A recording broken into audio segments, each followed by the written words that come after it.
It was a well-shared prophecy that one day a red-haired deity would visit Sikkim and bring water to end the decades-long drought. Some prayed that the deity would arrive soon. Some had lost hope, but they all believed when one fine day a small person arrived at their gates, suddenly, as if by magic.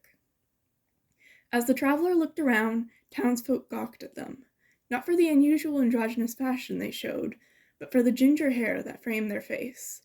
No sooner had the stranger stepped through the gate than the leader of the village stepped before them and bowed. "You have finally answered our prayers. For that, I thank you. Please come with me. If you have need for anything, simply say the word." The stranger simply stared. Me? You sure you got the right person? My name is Taylor. Taylor, our wonderful savior. We have a home for you to stay in, and we shall attend to whatever you wish. Taylor still stared at him. I really think you're mistaken. I can't afford lodging anyways. Sir, I beg you to at least let us lodge and feed you. It will be the least we can do for finally rescuing us. Without further word, Taylor was shuffled into a large house, the townsfolk numb to their stutters. Meanwhile, I giggled amused from my spot in the bushes. Mortals could be ridiculous sometimes. Their hair wasn't even really red. This would be fun to watch. I pulled my hood over my velvet hair, focusing on the color of air, and stepped out of my hiding space. None of the townsfolk noticed me. As far as they were concerned, I was invisible. I glided softly over to the house and watched from a spot in the back as they praised Taylor. Taylor gave a sigh that even a mortal could spot from where I was. They spoke a few words, and a small group of townsfolk leapt into action, racing into a nearby room. As they retreated, they bowed Taylor in. After an exchange of words, the crowds of people finally left the house. I watched as Taylor stared at the door in disbelief. They shook their head and entered the next room. It was a beautiful bathroom, with a large tub prepared for them, and towels you knew were soft without even touching them. Taylor made their way around the bathroom, examining everything with the same bewildered expression on their face. Finally, they reached a note. I read over their shoulder. "Leave your clothes outside the divider, we'll wash them, and give you something to change into." I knew humans enjoyed privacy, so I decided to place myself outside the divider as well. I spotted Taylor's bag. It had been removed and placed on a hook by one of the townsfolk. I opened it and dug through the contents. Stale bread, a few of the wild plants from the forest, a worn-out jacket, and 2 coins. Wow, this kid was poor. Being the deity of Sikkim might actually help them. A lot.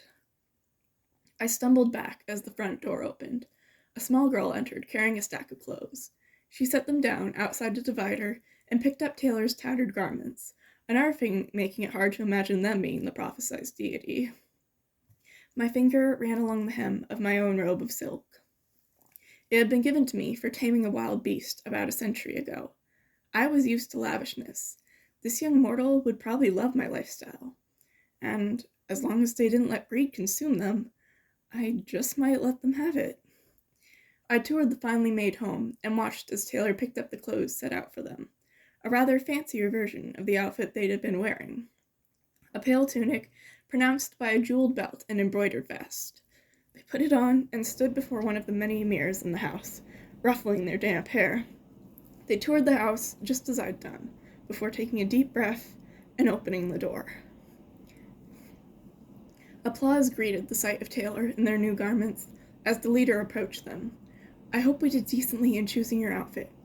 While I wouldn't want to rush you, it would be best if you could help us today." Taylor smiled politely, but worry clouded their gaze. "I'm not sure what I can do, but if you need help with something, I'll do my best." Their optimism was almost sad. The leader guided them over to the well, then the townsfolk crowded over. I regained my visibility so I could push through the crowd, hood obscuring my appearance. Taylor stood confused over the well. Is it this?" They anxiously picked up a bolt from the ground and secured it, unsteady under the eyes of the townsfolk. They stepped back. What do you want me to do?" The leader spoke in the eerie silence. "The water. We have so little. You can end our drought, can you not?" I could see the gears turning in Taylor's mind. "Why did you let me have a bath if you don't have water?" Isn't that a huge waste? The water you bring shall be more than you use, will it not?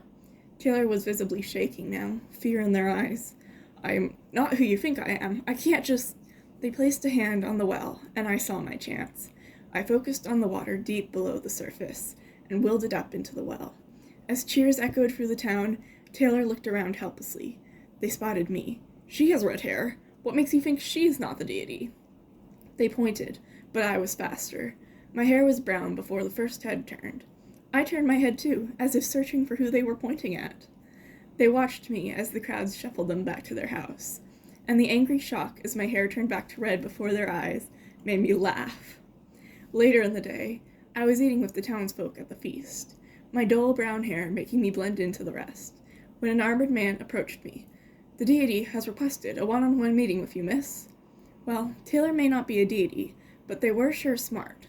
I followed the guard to Taylor's house, and the second the door closed behind me, I smirked at Taylor and allowed my hair to return to its natural shade. Oh, great deity, what has caused you to request a meeting with me? Taylor's eyes seemed to bug out of their head. Why are you letting me take credit for your work? I'm a dull traveler, abandoned by my own family, not some magical goddess who can make water appear in the middle of a drought. They swore at me. Why are you doing this? Tell me, I looked them in the eyes, if you had not been recognized as the prophesied deity, where would you be right now? They stared at me, probably sleeping in a barn, eating the food I packed. Now, you are Taylor of Sikkim. You saved them, and you're rewarded with all you could ever need. I'm giving you a second chance at the life you should have had to begin with. Stay strong and honest, and your life will go the way it should. Let power go to your head, and you shall crumble. I glided back to the door. Also, I paused, nobody will believe you anyways. And with that, I left, leaving Taylor of Sikkim behind to find their way in life.